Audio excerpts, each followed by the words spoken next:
Hello बच्चों, आज हम क्लास 11th का चैप्टर नंबर 3 ट्रिग्नोमेट्रिक फंक्शन यानी त्रिकोणमितीय फलन पढ़ने वाले हैं। तो आपको करना क्या है, चैनल को सब्सक्राइब कर लेना है और बेल आइकन को दबा लेना है। और हाँ, इस चैप्टर को पढ़ने से पहले हमारे जो क्लास 10th के बेसिक कॉन्सेप्ट हैं उनके बारे में आपको जानकारी होनी चाहिए। तो सबसे पहले हम करेंगे क्या, क्लास 10th के जो बेसिक कॉन्सेप्ट हैं उनको हम यहाँ क्या करेंगे, रिकॉल करेंगे। जैसे कि हमने क्लास 10th में क्या पढ़ा था, त्रिकोणमितीय अनुपात। त्रिकोणमितीय अनुपात होते क्या है, तो आपको पता होगा त्रिकोणमितीय अनुपात होते हैं जैसे क्या है, साइन थीटा कॉस थीटा, ये क्या है साइन थीटा कॉस थीटा, ये क्या है टेन थीटा, और ये क्या है कॉट थीटा, और यहां से आएगा सेक थीटा, और ये क्या है कोसेक थीटा। तो ये क्या होते थे आपके त्रिकोणमितीय अनुपात। इनका जो रेशियो होता है हम सिंपल कैसे याद करते थे, लाल बट्टे कक्का से। किससे, लाल बट्टे कक्का से। साइन के लिए क्या होता है, लंब बटे कर्ण, कास के लिए आधार बटे कर्ण, और टेन के लिए क्या होता था, लंब बटे आधार। तो इसको हम यहां लिख लेते हैं। तो साइन का मतलब क्या है, लंब बटे कर्ण। तो यहां से लिखेंगे लंब बटे कर्ण। तो ये साइन के लिए क्या लिखेंगे, लंब बटे कर्ण। कास के लिए क्या लिखेंगे, कास के लिए होता था आधार बट्टे कर्ण। क्या लिखेंगे, आधार बट्टे कर्ण लिखेंगे। और टैन के लिए क्या लिखते हैं, टैन के लिए होगा लंब बटे क्या होगा, आधार होगा। अब आपको पता ये जो बाकी के तीन है, ये ऊपर वाले तीन के क्या होते हैं, रेसिप्रोकल। रेसिप्रोकल मतलब उल्टा। तो टैन को उल्टा क्या होता था, कॉट। तो यहां से टैन लंब बटे आधार है, तो कॉट क्या होगा, आधार बटे क्या होगा, आधार बटे लंब होगा। कास का उल्टा क्या होता था, सेक। तो कास का आधार बटे कर्ण है, तो यहां से सेक क्या होगा, कर्ण बटे क्या होगा, कर्ण बटे आधार होगा। ठीक। और ये कोसेक, साइन का उल्टा क्या होता था, कोसेक। तो साइन का लंब बटे कर्ण, तो कोसेक क्या होगा, कर्ण बटे लंब। तो ये आपको क्या होना चाहिए, पता होना चाहिए। और हमने क्लास 10th में क्या पढ़ा था, और हमने क्लास 10th में ये पढ़ा था कि क्या सरसमिकाएं पढ़ी थी, कौन क्या सरसमिका पढ़ी थी। जैसे फर्स्ट सरसमिका आपकी क्या थी कि साइन स्क्वायर थीटा प्लस का cos square theta equal to 1। ये फर्स्ट सरसमिका। अब इसको पक्षांतर करके कर सकते हैं ना कि sine square theta equal to 1 minus cos square theta, या cos square theta equal to 1 minus sine square theta. तो ये पक्षांतर आप करके बता सकते हैं। दूसरे हम सरसमिका क्या पढ़े थे, सेक स्क्वायर थीटा। क्या, sec square theta equal to होता है 1 प्लस का टेन स्क्वायर थीटा। ये आपकी दूसरी सरसमिका थी। इसमें भी हम पक्षांतर करके वैल्यू निकाल सकते हैं। सेक स्क्वायर थीटा ये प्लस टेन स्क्वायर थीटा इधर आएगा माइनस में, तो sec square theta minus tan square theta equal to 1। तो ये आप कर सकते हैं। ठीक। यहां तीसरी सरसमिका हमने पढ़ी थी। तीसरी सरसमिका क्या थी कि cosec square theta equal to क्या था, 1 प्लस का कॉट स्क्वायर थीटा। तो ये आपने हाई स्कूल में 3 सरसमिकाएं पढ़ी थी, तो इनके बारे में आपको जानकारी होनी चाहिए। और हमने क्या पढ़ा था, और हमने क्या पढ़ा था कि वैल्यू, जैसे साइन 30 की वैल्यू, साइन 60 की वैल्यू, साइन 45 की वैल्यू, तो ये वैल्यू भी आपको याद होनी चाहिए। तो मैं सिंपल यहां से करूंगा क्या, टेबल बनाता हूं इसकी कि आपको याद रहे, ताकि हमको क्लास 11th की जब हम ट्रिग्नोमेट्री पढ़ेंगे तो ये चीज हमको पता होनी चाहिए। इसलिए हमने इसको क्या किया, रिकॉल किया। तो हम यहां सिंपल ये करते हैं, करेंगे क्या, यहां से लिखते हैं ये 0 डिग्री, और यहां से है ये 30 डिग्री, और ये क्या है 45 डिग्री, और 45 के बाद 45, और ये क्या है 60 डिग्री, और 60 के बाद 30 45 60, और यहां से क्या है 90 डिग्री। तो इनकी वैल्यू निकालते हैं। अब आपको पता है, यहां से देखते हैं ये क्या है वैल्यू, इधर देखते हैं, इधर थोड़ा सा इसको हम छोटा लिखते हैं, ये 0 डिग्री। तो हम यहां अगर लिखेंगे साइन, किसकी वैल्यू लिख लें, साइन की। तो ये बताओ साइन 0 की वैल्यू क्या होती थी, 0। ताकि ये टेबल हाई स्कूल में बनाना सिखाया जाता है, लेकिन मैं यहाँ डायरेक्ट इनकी वैल्यू लिख रहा हूँ। ठीक। तो साइन 0 की वैल्यू क्या होती, 0। साइन 30 की वैल्यू क्या होती, 1/2। साइन 45 की वैल्यू होती 1 अपॉन अंडर रूट क्या होती, 2। और साइन 60 की वैल्यू होती अंडर रूट 3/2। और साइन 90 की वैल्यू कितनी होती है, 1 होती है ना। तो यहां से हमने वैल्यू निकाली। अगर हम अब अगर हमको कास की वैल्यू निकालना है तो कास की वैल्यू निकालेंगे। अब देखो, साइन 0 की वैल्यू 0, साइन 30 1/2, साइन 45 की value 1 upon under root 2, sine 60 की वैल्यू अंडर रूट 3/2, और साइन 90 की वैल्यू क्या है, 1। अगर हमको कास की वैल्यू निकालना है तो हम इधर इसको उठा के इधर रख देते हैं, ये उल्टा होगा। अगर कहा जाए कास 0 की वैल्यू कितनी होगी, तो यहां क्या है 1, तो यहां लिखेंगे 1। कास 30 की वैल्यू क्या होगी, इधर से चलेंगे, कास 30 की वैल्यू क्या आएगी, अंडर रूट 3/2। तो इसको लिखेंगे अंडर रूट 3/2।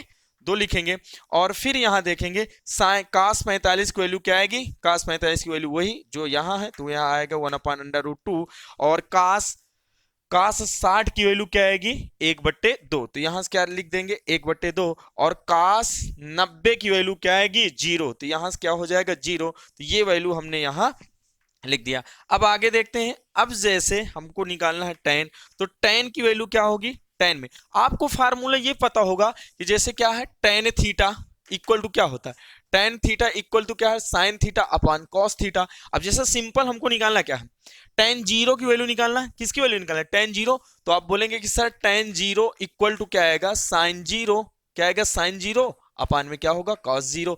अब आपको पता sin 0 की वैल्यू कितनी 0 और cos 0 की वैल्यू कितनी है 1 है, तो यहां से इसकी फाइनली वैल्यू कितनी आएगी 0 आ जाएगी, तो यहां से सिंपल हम कह सकते हैं tan 0 की वैल्यू कितनी आएगी 0। अब इसी प्रकार हम सब की वैल्यू निकाल सकते हैं। अब जैसे यहां देखो tan 30 की वैल्यू निकाल लो, तो tan 30 इक्वल टू आप बोलेंगे कि sir tan theta equal to क्या होता है sin theta upon cos theta, तो tan 30 की वैल्यू क्या आएगी, tan 30 की वैल्यू आएगी sin 30 अपान में क्या होगा cos 30, ये वैल्यू होगी। तो यहां से अगर हम देखेंगे sin 30 की वैल्यू क्या दिया है 1/2, चेक करो वहां है ना, और cos 30 की वैल्यू होती है √3/2, सबसे नीचे वाला ऊपर और बीच वाला बीच के साथ, तो यहां से क्या आएगा 2 अपान में यहां से क्या आएगा 2 और गुणे में √ क्या आएगा 3, ये 2 से 2 कट जाएगा, तो फाइनली आपका क्या आ जाएगा 1/√3। तो हम सब की वैल्यू इस प्रकार निकाल सकते हैं। तो आपने निकाला कि tan 30 की वैल्यू कितनी आती है 1/√1/√1 क्या है 3 है, और सिंपल इसी प्रकार हमको tan 45 की वैल्यू निकालेंगे, तो जब tan 45 की वैल्यू निकालेंगे तो क्या आती है 1 आती है, तो ये आप इसको निकाल के चेक करिएगा। और tan 45 की वैल्यू tan 45 की वैल्यू क्या होगी 1 और tan 60 की वैल्यू क्या होगी √3 और tan, अब देखो tan 90 की वैल्यू यहां से निकालते हैं, tan 90 की वैल्यू क्या होगी, तो आप यहां से कह सकते हैं tan 90 इक्वल टू क्या आएगा sin 90 और अपान में क्या होगा cos 90 होगा, तो sin 90 की वैल्यू कितनी 1 और cos 90 की वैल्यू क्या हो 0, 1/0 ये क्या होगा इनफाइनाइट होगा, इसलिए हम tan 90 की वैल्यू क्या लिखेंगे इनफाइनाइट। अब आपको पता है बाकी के जो 3 हैं इसके क्या होते हैं रेसिप्रोकल, मतलब उल्टा होते हैं, तो इनको हम निकाल सकते हैं। अब ध्यानपूर्वक समझिएगा, यहां से क्या आएगा cot, अब देखो cot 0, tan 0 की वैल्यू क्या है 0, 0/1, tan का उल्टा क्या होता है काट, तो tan 0 की वैल्यू 0, तो cot 0 की वैल्यू क्या होगी 1/0 है ना, उल्टा ये ऊपर जाएगा ये नीचे, तो इसकी वैल्यू क्या आएगी इनफाइनाइट, मतलब अपरिभाषित हो जाएगा। अब देखो tan 30 की वैल्यू 1/√3,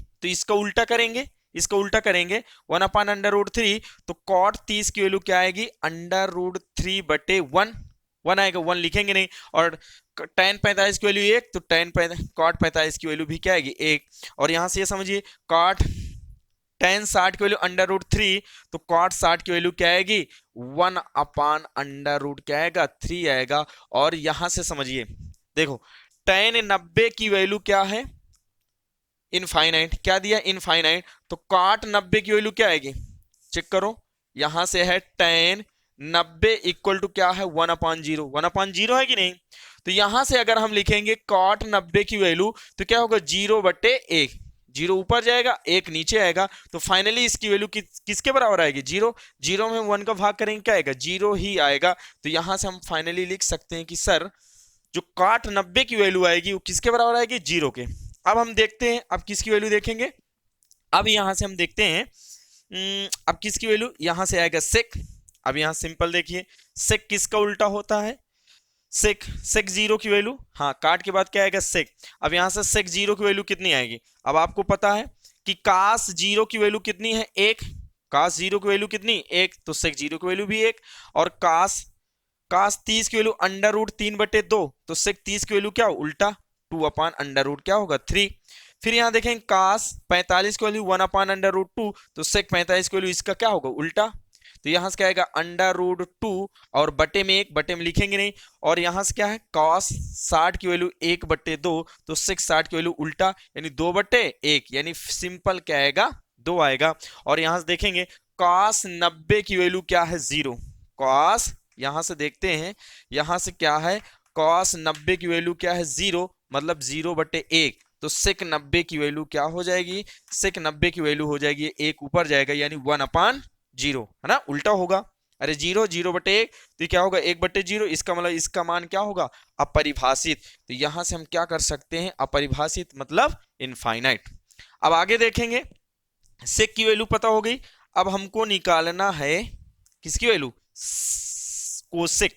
किसकी वैल्यू, कोसेक। तो यहां से सिंपल हम समझेंगे, कोसेक की वैल्यू जैसे यहां से क्या है, साइन जीरो की वैल्यू क्या है, साइन जीरो, साइन जीरो की वैल्यू क्या है 0 यानी 0/1, तो कोसेक 0 की वैल्यू क्या हो जाएगी 1/0, और जब 1/0 होगा तो इसकी वैल्यू क्या आएगी, इनफाइनाइट। समझ गए। तो साइन 30 की वैल्यू 1/2, तो कोसेक 30 की वैल्यू क्या आएगी 2 आएगी। और यहां से साइन 45 की वैल्यू 1/√2 क्या होगा 1/√2, तो कोसेक 45 की वैल्यू क्या आ जाएगी √2 यानी √2/1 होगा। सिंपल हम लिखेंगे √2। अब यहां से क्या है, साइन 60 की वैल्यू √3/2, तो कोसेक इसका क्या होगा उल्टा, तो कोसेक 60 की वैल्यू क्या होगी 2/√, क्या होगा 3 होगा। और यहां से साइन 90 की वैल्यू क्या होती 1, तो यहां से कोसेक 90 की वैल्यू भी क्या होगी 1 होगी। तो ये टेबल आपकी क्या होनी चाहिए, तैयार होनी चाहिए, और ये आपको क्या होना चाहिए, याद होना चाहिए। तो आप यहां से समझ सकते हैं। अब जैसे और यहां हम कुछ फार्मूले देखेंगे, जैसे पूरक कोणों के त्रिकोणमितीय अनुपात हम देखेंगे। यहां से क्या थे, जैसे साइन क्या था, साइन साइन 90 माइनस थीटा, और क्या था कॉस 90 माइनस थीटा, और क्या था कॉस, यहां से क्या है टेन 90 माइनस थीटा, और ये क्या था कॉट 90 माइनस का क्या था थीटा, और ये आएगा सेक 90 माइनस थीटा, और यहां से आएगा कोसेक 90 माइनस थीटा। तो ये फार्मूले हमको भी पता होने चाहिए। अब देखो ध्यानपूर्वक समझते हैं, आपको बताया गया था कि साइन किस में चेंज होता था, साइन जो है साइन किस में चेंज होता था कास में, और कास किस में, साइन में।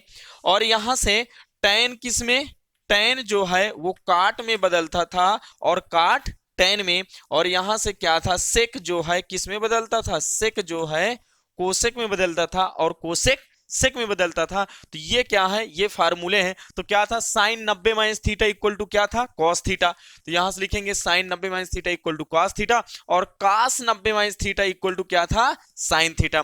फिर क्या था टैन, क्योंकि ये साइन कॉस में बदलेगा और कास साइन में बदलेगा।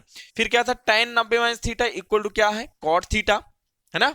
और काट 90 माइनस थीटा इक्वल टू क्या था, टेन थीटा। और यहां से क्या, सेक 90 माइनस थीटा, और सेक किस में चेंज होगा, कोसेक में, तो sec 90 minus theta equal to क्या था, कोसेक कोसेक थीटा, और cosec 90 minus theta equal to क्या था, सेक थीटा। तो ये क्या थे, पूरक कोणों के त्रिकोणमितीय अनुपात, और ये फार्मूले आपको पता होने चाहिए जो कि आप हाई स्कूल में पढ़े हैं। और हमने यहां ये सीखा था कि जैसे रेसिप्रोकल में हमने क्या लिखा था कि साइन थीटा इक्वल टू क्या लिखते थे, 1 कोसेक थीटा, है ना। या इसको हम लिखते थे कोसेक थीटा इक्वल टू क्या है, 1/साइन थीटा, क्योंकि ये दोनों एक दूसरे के क्या थे, रेसिप्रोकल का मतलब होता उल्टा। ठीक, तो यहां से आप ये समझ सकते हैं। और हम क्या लिखते थे, जैसे कॉस थीटा इक्वल टू क्या लिखते थे, 1/सेक थीटा। और यहां से लिखेंगे सेक थीटा इक्वल टू क्या लिखते थे, सेक थीटा इक्वल टू 1/कॉस थीटा। और जैसे टेन, यहां से लिखेंगे टेन थीटा इक्वल टू 1/कॉट थीटा, या कॉट थीटा इक्वल टू 1/ हम क्या लिखते थे, टेन थीटा लिखते थे। तो ये